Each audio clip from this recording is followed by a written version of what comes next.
Paz do Senhor Jesus. Estamos de volta para mais uma aula da nossa Escola Bíblica Dominical. Nessa oportunidade, vamos estudar a lição de número 5, que trata dos dons de elocução. Com a Bíblia em mãos, vamos começar pelo texto áureo que está na primeira epístola do apóstolo Pedro, capítulo 4, versículo de número 11, onde diz a palavra de Deus: Se alguém falar, fale segundo as palavras de Deus. Se alguém administrar, administre segundo o poder que Deus dá, para que em tudo Deus seja glorificado por Jesus Cristo, a quem pertence a glória e o poder para todo o sempre. Amém. A verdade prática nos ensina que os dons de profecia, de variedades de línguas e de interpretação das línguas são para edificar, exortar e consolar a Igreja de Cristo. A nossa leitura bíblica em classe está na primeira epístola do apóstolo Paulo aos Coríntios. São dois trechos, capítulo 12 e capítulo 14. Vamos ler agora o capítulo 12, versículos 7 e depois o 10 a 12. Versículo 7. Mas a manifestação do Espírito é dada a cada um para o que for útil. Versículo 10. E a outro a operação de maravilhas, e a outro a profecia, e a outro o dom de discernir espíritos, e a outro a variedade de línguas, e a outro a interpretação das línguas, mas um só é o mesmo Espírito que opera todas essas coisas, repartindo particularmente a cada um como quer. Porque assim como o corpo é um e tem muitos membros, e todos os membros, sendo muitos, são um só corpo, assim é Cristo também. A leitura do capítulo 14 nós faremos no decorrer dessa aula ainda. Prezados alunas e alunos, hoje vamos estudar os dons de elocução. Você saberia responder quais são eles? E quanto ao propósito, ou seja, para que servem os dons de elocução? Nessa aula, procuraremos responder a essas e a outras questões. Nas últimas décadas, a Igreja Pentecostal tem sido palco de muita confusão e falta de sabedoria no uso destes dons.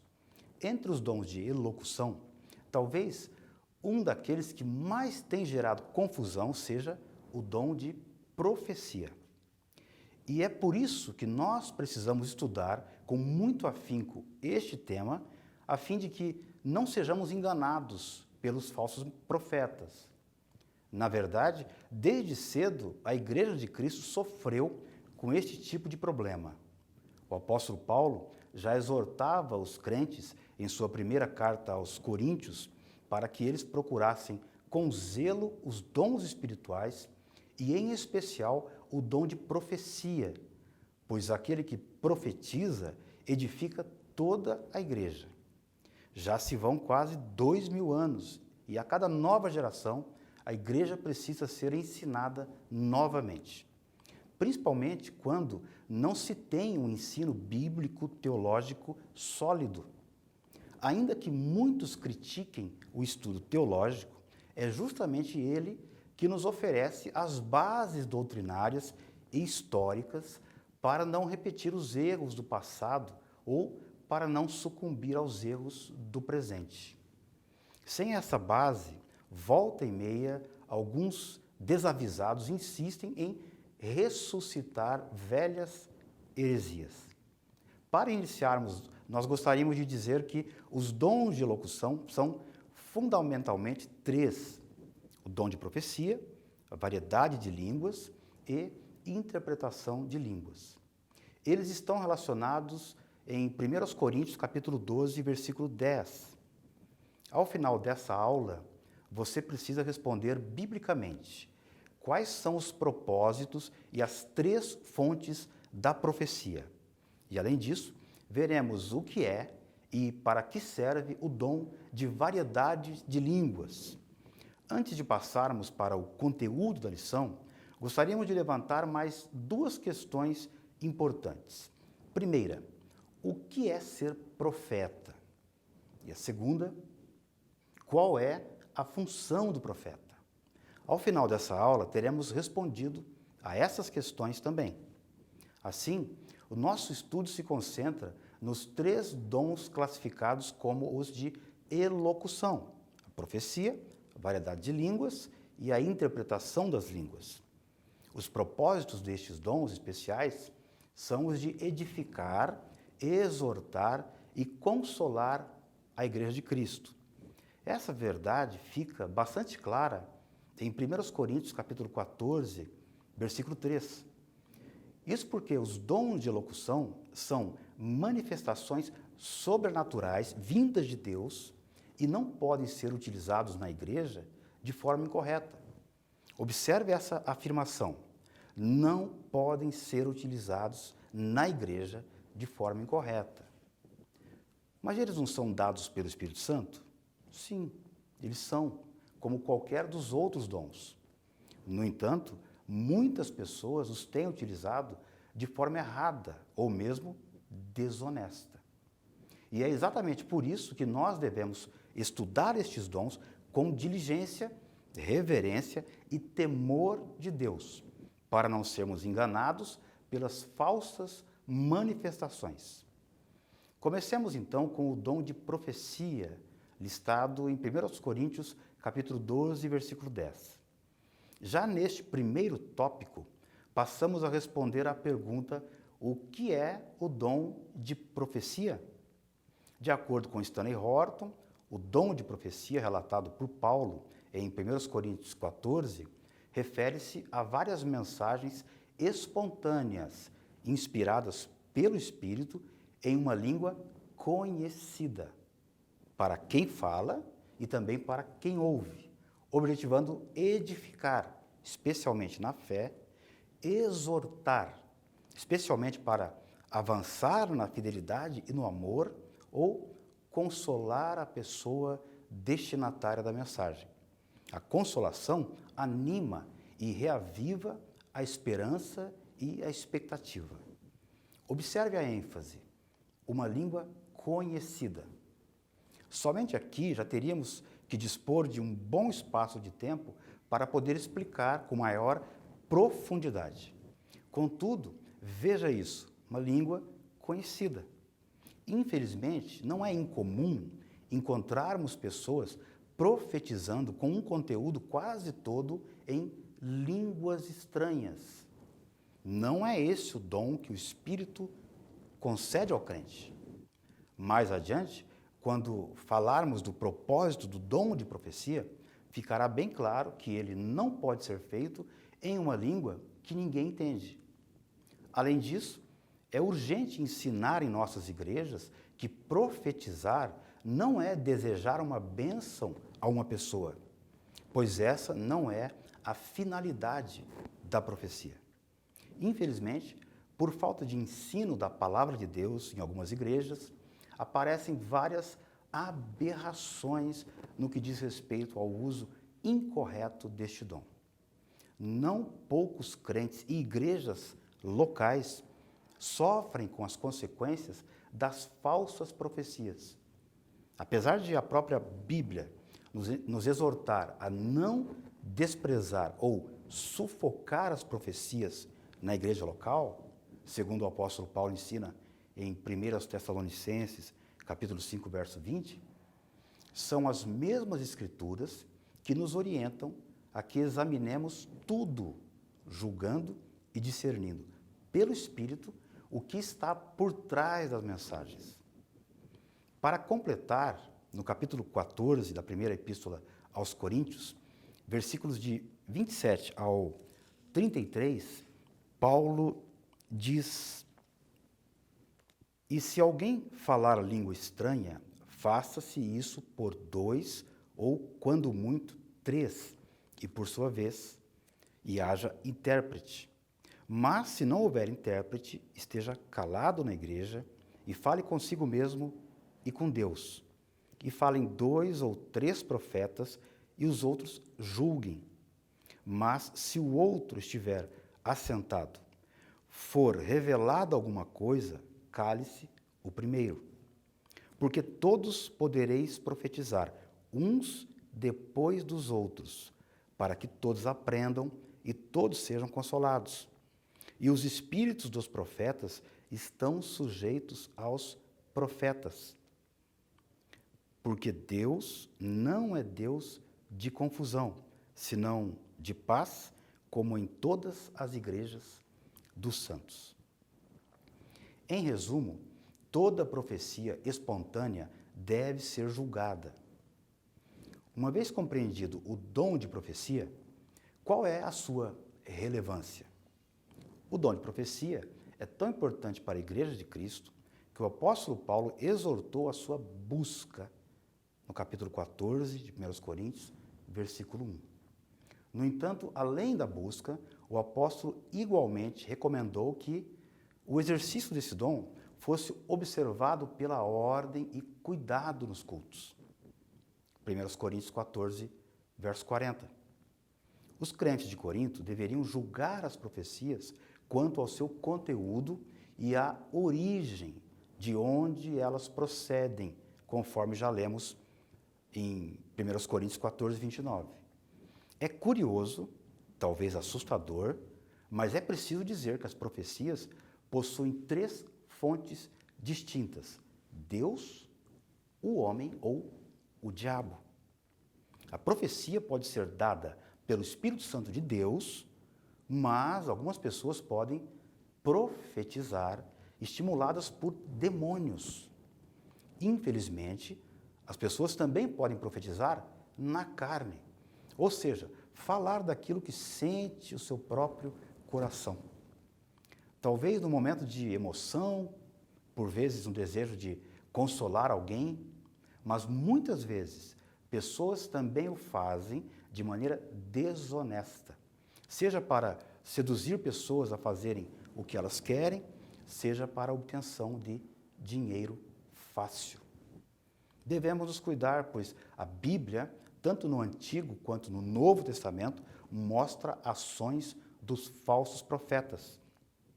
Durante seu ministério terreno, nosso Senhor Jesus também nos alertou, como, por exemplo, em Mateus, capítulo 7, versículo 15, onde ele disse: acautelai-vos, porém, dos falsos profetas, que vêm até vós vestidos como ovelhas, mas, interiormente, são lobos devoradores. Toda vigilância é necessária, mas a maturidade espiritual, por meio do constante estudo da palavra de Deus, pode nos ajudar a discernir quando uma profecia vem de Deus, do homem ou do diabo. Pode ser que um entendimento adequado quanto aos propósitos da profecia já nos sirva de importante alerta. Em primeiro lugar, a profecia contribui para a edificação do crente. Porém, ainda existe muita confusão a respeito do uso dos dons de locução e, em especial, ao de profecia e sua função. Existe até mesmo alguns líderes permitindo que as igrejas que lideram sejam guiadas por supostos profetas. A Igreja de Jesus Cristo deve ser conduzida segundo as Escrituras, pois esta é a inerrante palavra de Deus. A Bíblia Sagrada, que é a profecia por excelência, deve ser o manual do líder cristão. O líder que despreza o ensino bíblico teológico sequer deveria ser líder, uma vez que o próprio Cristo investiu a maior parte de seu ensinamento para ensinar seus discípulos. Uma igreja que tem como Senhor o Mestre por excelência não pode desleixar quanto ao ensino, sob pena de deixar de ser discípulo, que, no linguajar mais comum, simplesmente quer dizer aluno. Como pode a igreja, que surgiu por meio de um professor e de seus 12 alunos, imaginar, ou pior, pregar, que o ensino bíblico-teológico não é necessário? Bem, para piorar, ainda existem outros líderes, também erroneamente, que não tomam decisão alguma sem antes consultar um profeta ou uma profetisa. E esses, por sua vez, profetizam aquilo que as pessoas querem ouvir e não o que o Senhor realmente quer falar. A palavra de Deus já nos alertava sobre isso 7 séculos antes de Cristo. Ela ensinava que não devemos ouvir tais falsários. Lá em Jeremias, capítulo 23, versos 9 a 22, você pode confirmar isso. Portanto, qualquer crente pode exercer esse dom, mas deve ser aquilatado cuidadosamente e em público pelos outros, ou seja, pela congregação. Essa avaliação deve ainda explicar qual o propósito de Deus no assunto, a fim de que todos possam aprender e tirar o benefício. Guarde esse ensino básico em seu coração. O propósito do dom de profecia é edificar, exortar e consolar a igreja. Isto é, o que nos ensina a Bíblia. E é com este ensino que devemos ficar satisfeitos. O nosso segundo tópico fala da variedade de línguas, ainda em 1 Coríntios 12, verso 10. O que é o dom de variedade de línguas? De acordo com Thomas Hoover, o dom de línguas é a habilidade de falar uma língua que o próprio falante não entende, para fins de louvor, oração ou transmissão de uma mensagem divina. Segundo Stanley Horton, alguns ensinam que, por estarem alistados em último lugar, esses dons são os de menor importância. Ele acrescenta que tal conclusão é insustentável, pois as 5 listas de dons encontradas no Novo Testamento colocam os dons em diferentes ordens. O dom de variedade de línguas é tão importante para a igreja quanto os demais apresentados em 1 Coríntios, capítulo 12. Qual é a finalidade do dom de variedade de línguas? O primeiro propósito é a edificação da vida espiritual do crente. As línguas, ao contrário da profecia, não edificam ou exortam a igreja. Elas são para a devoção espiritual do crente que recebe esse dom. À medida que o servo de Deus fala em línguas estranhas, vai sendo também edificado, pois o Espírito Santo o toca e renova diretamente, como diz 1 Coríntios 14, verso 2. Em seguida, quando a interpretação deixa os membros da igreja entenderem a mensagem, estes são encorajados a adorar. O louvor vem mais prontamente após as línguas e a interpretação do que depois da profecia. A diferença básica entre o fenômeno das línguas em Atos e 1 Coríntios está no seu propósito. Em Atos, as línguas visam a edificação pessoal, deixando evidente que os discípulos realmente haviam recebido o dom prometido do Espírito Santo para revesti-los do poder do alto. Não precisavam ser interpretadas. Em 1 Coríntios, o propósito era a bênção a outras pessoas na congregação e, por isso, era necessária a comunicação. Veja o exemplo do apóstolo dos gentios. Paulo era grato a Deus por falar em línguas e mais do que todos os coríntios. Na igreja, porém, diz que preferia falar 5 palavras com o seu entendimento, a fim de que pudesse, pela sua voz, ensinar aos outros do que 10.000 palavras em línguas. Mas ele não deseja, com isso, excluir as línguas. É parte legítima da sua adoração. Os coríntios, egoístas, fingiam-se ultra espirituais e abusavam das línguas estranhas. De igual modo, em inúmeras congregações, hoje, observamos o mesmo abuso, em geral por aqueles que realmente se acham mais espirituais que os outros. Na igreja em Corinto, surgiram muitos problemas. Mesmo assim, o apóstolo Paulo lhes adverte para que cessem ou proibir o falar em línguas. Segundo parece, Alguns não gostavam da confusão causada pelo uso exagerado das línguas. Procuravam solucionar o problema por meio da proibição total do falar em línguas. Mas a experiência era preciosa e a bênção excelente para a maioria dos coríntios aceitar essa proibição. Alguns dizem hoje, há problemas envolvidos no falar em línguas, vamos evitá-las, portanto. Mas não foi essa a solução de Paulo para si, nem para a igreja. Até mesmo os limites que Paulo impõe não tinham a intenção de impedir as línguas.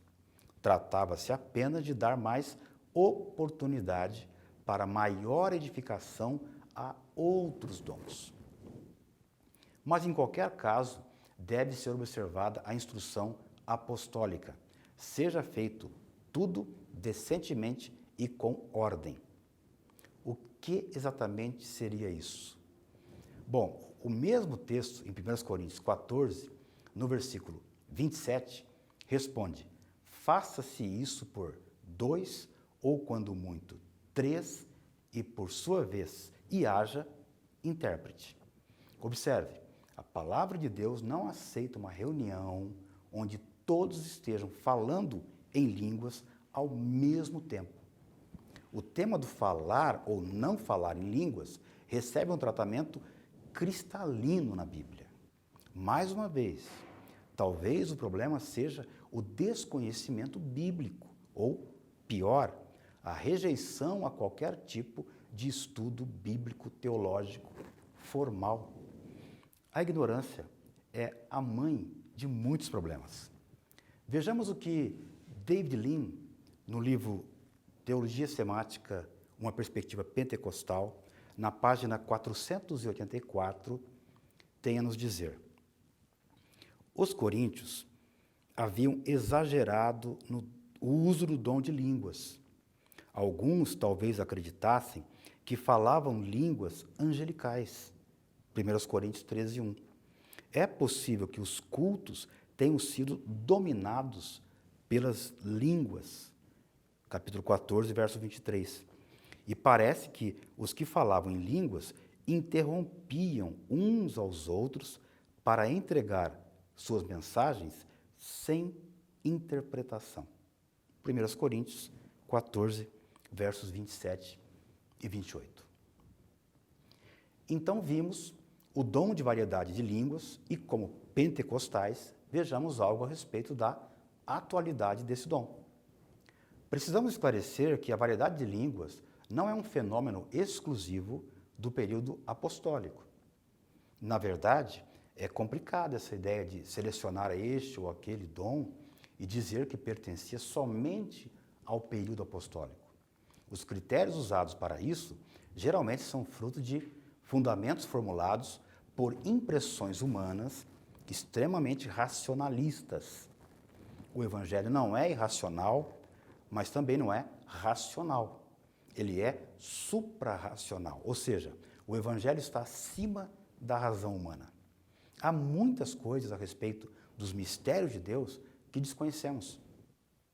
O Senhor, que é o mesmo ontem, hoje e eternamente, continua abençoando os crentes com este dom e cremos que assim o fará até a sua vinda. No dia de Pentecostes, como você pode observar nos primeiros capítulos do livro de Atos dos Apóstolos, todos os crentes reunidos no cenáculo foram batizados com o Espírito Santo e falaram noutras línguas pelo Espírito. É um dom tão útil à vida pessoal do crente em nossos dias quanto foi nos dias da igreja primitiva. Mas lembre-se deste alerta: se não há intérprete, a vontade de Deus não é revelada e a igreja não é edificada, exortada ou consolada. Portanto, em síntese, podemos dizer com toda a segurança bíblica que o dom de línguas é tão importante para a igreja quanto os demais apresentados em 1 Coríntios, capítulo 12. Com isso, podemos ir para o terceiro tópico da aula de hoje, o dom de interpretação de línguas, também mencionado em 1 Coríntios 12, verso 10. O que é o dom de interpretação de línguas? O pastor Antônio Gilberto, nos ensinava dizendo que, abre aspas, é um dom de manifestação de mensagem verbal sobrenatural pelo Espírito Santo. Não se trata de tradução de línguas, mas de interpretação de línguas. Fecha aspas. Assim, o dom de línguas prescinde do dom de interpretação de línguas para que seja útil para a edificação da igreja. Infelizmente, como vimos agora há pouco, na igreja de Corinto havia certa desordem no culto com relação aos dons espirituais e por isso Paulo os advertiu. Vejamos agora outra questão. Há diferença entre dom de interpretação e o de profecia? Embora haja semelhança, eles são dons distintos. O dom de interpretação de línguas necessita de outra pessoa, também capacitada pelo Espírito Santo, para que interprete a mensagem e a igreja seja edificada. Do contrário, os crentes ficarão sem entender nada. Já no caso da profecia, não existe a necessidade de um intérprete. Estevão Ângelo de Souza definiu bem essa questão quando disse que não haverá interpretação se não houver quem fale em línguas estranhas, ao passo que a profecia não depende de outro dom. Por fim, a finalidade do dom de interpretação de línguas é a interpretação da mensagem transmitida à igreja. Eu vou repetir. Transmitida à igreja através do dom de línguas. É por isso que no culto verdadeiramente pentecostal deve haver sabedoria e humildade no uso dos dons. Para concluirmos a aula de hoje, eu gostaria de retornar a alguns pontos para, no final, propor algumas diretrizes para o bom e saudável exercício dos dons no contexto da igreja local. Vamos lá. Qual é a função do profeta? Sua função é proclamar os oráculos de Deus, a fim de que a igreja seja edificada, exortada e consolada. A palavra de Deus nos exorta a não desprezarmos as profecias, mas nós precisamos examiná-las com sabedoria, de acordo com a palavra de Deus, pois muitos falsos profetas têm se levantado atualmente. Veja o que o apóstolo Paulo escreveu em 1 Tessalonicenses, capítulo 5, versículos 20 e 21.